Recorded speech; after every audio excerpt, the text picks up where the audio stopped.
News starts right now.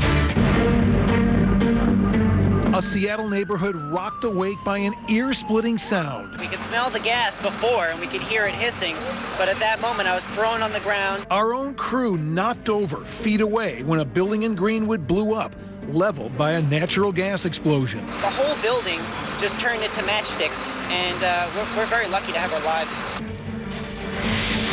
Good Wednesday morning, everybody. 11 a.m. I'm Brad Good. Live look now at the scene of destruction from Air 4 as we continue our breaking news coverage here of what happened very early this morning at 85th Street and Greenwood Avenue in North Seattle. It looks like a war zone as you look down from Air 4. The damage and debris can be seen for blocks. Investigators are in there trying to figure out exactly what happened, if in fact this was a natural gas explosion, as has been reported, as well as trying to get through there and try to clean up and get businesses open. 9 firefighters injured in that blast as they investigated that gas leak early this morning. They've all been released from the hospital. Many have cuts from flying glass. Right now, crews still working on the safety of everybody in that North Seattle neighborhood, and we have Team 4 coverage for you, touching on every angle of that story.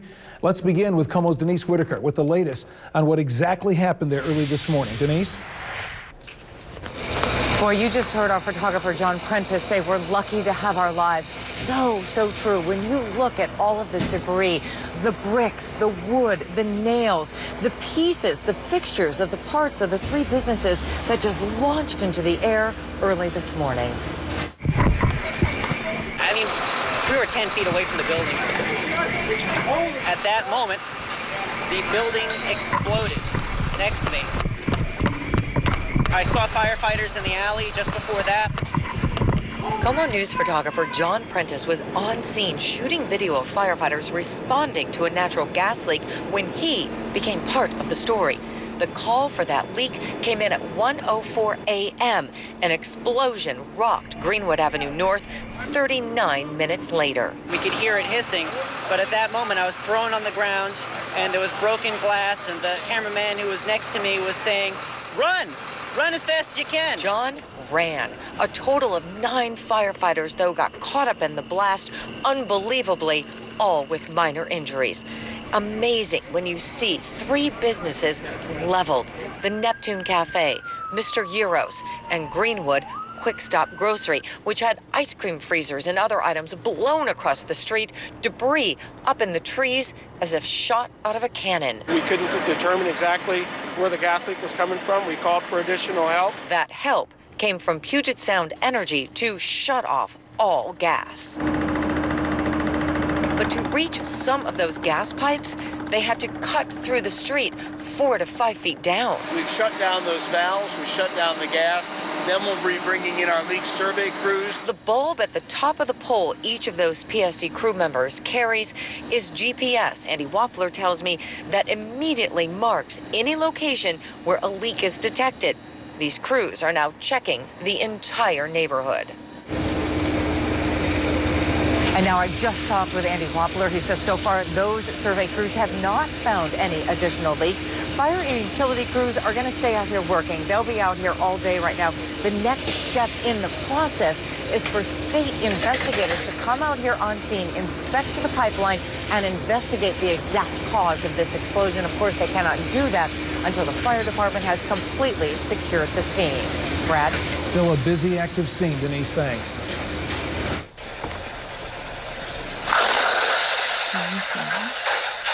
All right, did you hear that and see that? You've heard witnesses talk about the sound of the blast. Well, here's surveillance video taken inside the Olive and Garden Mediterranean Grill on Greenwood Avenue as it happened early this morning. You can see that bright light at the second the explosion happened, and right after, you can notice just debris falling from the ceiling right in front of that camera there. The power of that blast literally shaking the buildings around it. KOMO's Cale Thompson has been talking with business owners all morning long right there near the blast site. Cale, I understand, it's pretty understandable most businesses won't be reopening today. Yeah, and some of them aren't even sure if they'll ever be able to reopen. Brad, that is the harsh reality of what we are dealing with this morning. Take a look here down the street again as crews sift through all the rubble there. For the owners on the street, a small business is not just a livelihood. For them, it is their life. Amid all the destruction, Davey Oil still hasn't seen the inside of his bike shop. Among my first thoughts were, there goes our hopes and dreams. This is what's left of his G&O family cyclery, right next door to the site of Wednesday morning's massive explosion in Greenwood. Mr. Euro's, the Quick Stop, and Neptune Coffee are all destroyed, totaled. I mean, they're gone. It's like they were just wiped out by a bomb. Just a block away at Chocolati Cafe, plywood is replacing glass. Obviously, the gas line exploded, blew out all of the windows, cracked these guys over here. You can see them. There's a true sense of community here. We watched as Darla took a break from cleaning up to make a fresh pot of coffee for exhausted firefighters. Others first, she says. For us, fortunately, it's just a big mess. For the poor people down the street, I mean, it's huge. Their building's gone. Councilman Mike O'Brien got a tour of the devastation. He says the city is prepared to help these businesses as they try to get back on their feet. But the reality is, a handful may not. There's a couple businesses that are simply gone. And so we'll have to, I think the building owners on site, I haven't chatted with them. You know, that's going to be, those businesses are going to either need to find new homes or maybe they go away. But we'll have to work with them too to see what happens. It's tough for those like Oil to hear, because on this street, it's not just about business. It's about community. I love those businesses, the people who work in them, and what they offer to our community, and I'll miss them forever. I hope that they can recover. I hope they can come back. I hope that whatever it is that happens in that space after the fact, as you know, moving forward, is something that helps grow our neighborhood and helps keep knitting people closer together. If there is a silver lining to any of this, business owners say that the blast happening at 1:30 in the morning probably saved lives. Just imagine had this happened at 1:30 in the afternoon when this street would have been absolutely packed and people would have been inside those businesses. We're live here in Greenwood this morning. I'm Kel Thompson, KOMO News. Be a completely different story if that were the case. Time definitely helping out here.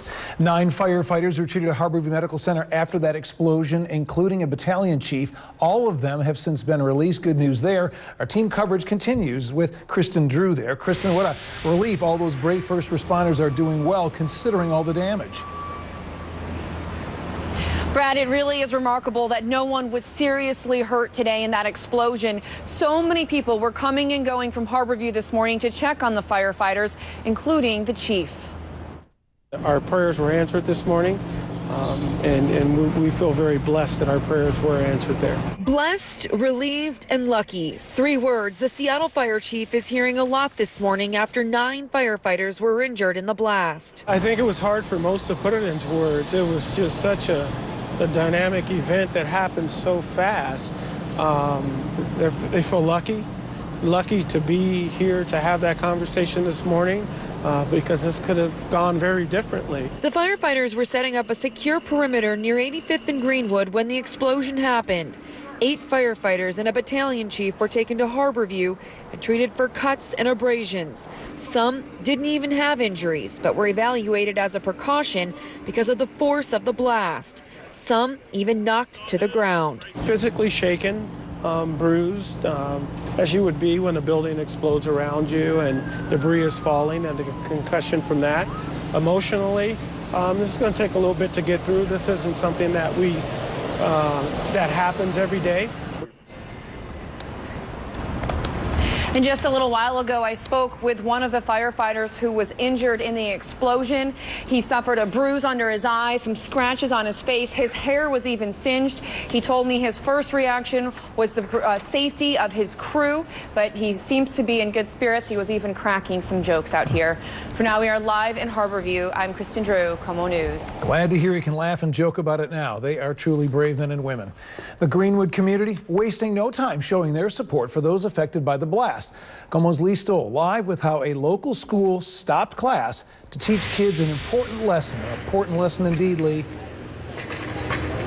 Yeah, really for everyone who is here. You heard Kale talk about business owners who have lost everything, but take a look at the shops behind us. They are surrounded by apartment buildings and homes. This multi-unit building right behind Chocolati has all of the windows blown out along one wall. Now you can imagine the jolt people felt as they slept just a few feet from this explosion. We want to give you a great shot from Air 4 taken just after the bell rang at Greenwood Elementary, less than a half a mile away from here.